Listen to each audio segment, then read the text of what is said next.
আজকে আমরা ম্যাঙ্গো সন্দেশ বানাচ্ছি, তার জন্য 1 লিটারের কাছাকাছি দুধের ছানা কাঠিয়ে নিয়েছি।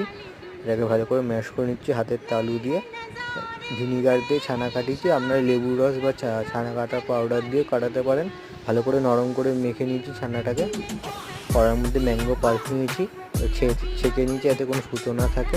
এর মধ্যে আমরা ছানা দিয়ে ভালো করে নাড়বো লো ফ্লেমে। এর মধ্যে 2 চামচ চিনি দেবো, আপনারা যেরকম মিষ্টি খাবেন সেই অনুযায়ী দেবেন। দিয়ে ভালো করে নাড়তে হবে লো ফ্লেমে। আমাদের যখন হয়ে যাবে রেডি, জলটা শুকিয়ে যাবে, তখন আমরা এটা মেলে রেখে দেবো কড়ার মধ্যে ঠান্ডা করার জন্য। গ্যাসটা অফ করে দেবো।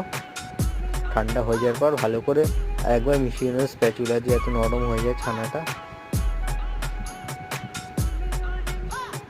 একটা সন্দেশের ছাঁচ নিয়েছি, তার মধ্যে আমরা সন্দেশটা করে নেবো। ঘি মাখিয়ে নিয়েছিলাম ছাঁচের মধ্যে, কত সুন্দর ডিজাইনটা হয়েছে।